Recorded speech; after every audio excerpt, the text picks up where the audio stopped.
Friends, आज का हमारा टॉपिक है। आज के इस लेक्चर के अंदर जावा स्क्रिप्ट से रिलेटेड प्रैक्टिस क्वेश्चन को हम सॉल्व करने वाले हैं। क्वेश्चन हमें दिया गया है, what is the value of each variable in each line of code. यहाँ पर हमें कुछ लाइन ऑफ कोड दिया गया है और इसमें जो भी वेरिएबल है उनकी फाइनल वैल्यू क्या होगी, ये हमें क्या करना है, फाइंड आउट करना है। अब चेक करते हैं। सबसे पहले हमारे पास यहाँ पर प्राइस नेम का वेरिएबल दिया गया है जिसके इक्वल वैल्यू क्या है, अभी के लिए 45 है। तो इसको हम ऐसे नोट डाउन कर सकते हैं। प्राइस इक्वल वैल्यू क्या दी गई है, 45 दी गई है। उसके बाद यहाँ पर एक नया वेरिएबल लिया जाता है। न्यू वेरिएबल क्या है, यहाँ पर न्यू प्राइस नेम का एक नया वेरिएबल क्रिएट किया जाता है और इसके इक्वल क्या किया जाता है, जो हमारी प्राइस की वैल्यू है इसको क्या कर दिया गया है, डिक्रीज कर दिया गया है। यानी यहाँ पर पोस्ट डिक्रीमेंट ऑपरेटर को यूज किया गया है। अगर वेरिएबल नेम पहले आता है उसके बाद माइनस माइनस लगाया जाता है तो इसका मतलब होता है पोस्ट डिक्रीमेंट ऑपरेटर। यानी कि जो हमारा पोस्ट डिक्रीमेंट ऑपरेटर होता है इसके अंदर सबसे पहले जो पुरानी वैल्यू होती है वो हमारी यूज होती है। यानी कि अगर हम प्रिंट करेंगे न्यू प्राइस को तो अभी के लिए हमारे पास क्या प्रिंट होकर के आएगा, 45 ही प्रिंट होकर के आएगा। उसके बाद जो हमारी वैल्यू होती है वो चेंज होती है। यानी कि इसके बाद क्या हो जाएगी, जो हमारी वैल्यू होगी 45 माइनस 1 हो जाएगी, यानी यहाँ पर 44 हो जाएगी।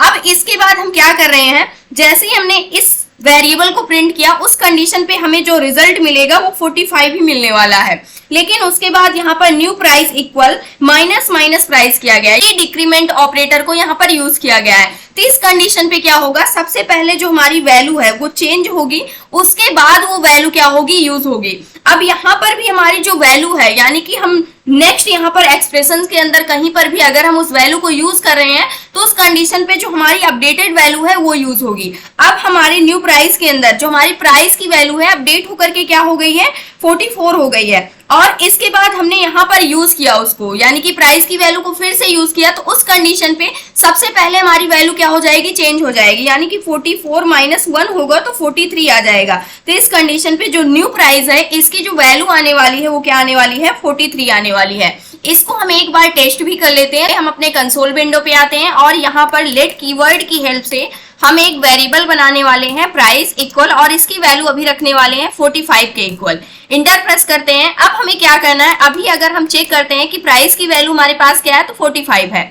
अब इसके बाद लेट कीवर्ड की हेल्प से यहाँ पर न्यू प्राइस नेम का एक वेरिएबल और बनाते हैं। इसके इक्वल हम क्या करने वाले हैं, यहाँ से प्राइस की वैल्यू को हम डिक्रीज करने वाले हैं बाय 1, और यहाँ पर हमने पोस्ट डिक्रीमेंट ऑपरेटर को यूज किया हुआ है। अब हम क्या करने वाले हैं, अगर हम न्यू प्राइस जो हमारे पास वेरिएबल है इसके अंदर हम चेक करते हैं कि जो हमारी प्राइस की वैल्यू है वो अपडेट होकर के इस नए वाले वेरिएबल के अंदर स्टोर होनी चाहिए, लेकिन यहाँ पर तो पुरानी वैल्यू ही प्रिंट हो रही है। इसका मतलब ये हो रहा है कि जो हमारा पोस्ट डिक्रीमेंट ऑपरेटर होता है ये सबसे पहले आपकी पुरानी वैल्यू को ही प्रिंट करता है, यानी उसको यूज करता है, उसके बाद चेंज करता है। अब मान लीजिए हमने यहाँ पर क्या किया, जो हमारा न्यू प्राइस नेम का वेरिएबल है इसको हमने लिया और इसके इक्वल हम क्या करने वाले हैं, यहाँ पर यूज करने वाले हैं प्री डिक्रीमेंट ऑपरेटर को, और यहाँ पर हम लेने वाले हैं प्राइस को। इस कंडीशन पे इंटर करते हैं तो डायरेक्टली जो हमारी वैल्यू है वो क्या हो गई है, यहाँ पर 43 हो गई है, क्योंकि यहाँ पर न्यू प्राइस की जो वैल्यू थी वो 45 थी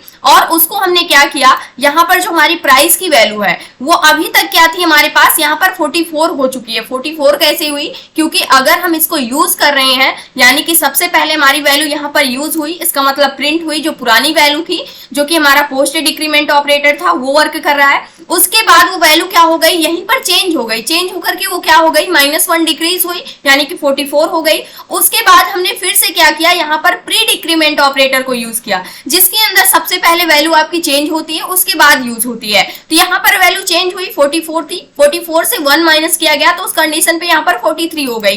अब अगर हम यहाँ पर प्राइस को प्रिंट करते हैं तो उस कंडीशन पे इसकी जो फाइनल वैल्यू हमारे पास प्रिंट होकर के आ रही है वो क्या आ रही है, यहाँ पर 43 आ रही है। तो इस प्रकार से जो हमारे इंक्रीमेंट और डिक्रीमेंट ऑपरेटर होते हैं वो वर्क करते हैं, जो कि यूनरी ऑपरेटर होते हैं। ये था आज का हमारा टॉपिक। आई होप दोस्तों अगर आज की इन्फॉर्मेशन आपको अच्छी लगी हो तो प्लीज वीडियो को लाइक करना, चैनल को सब्सक्राइब करना और दोस्तों के पास शेयर करना।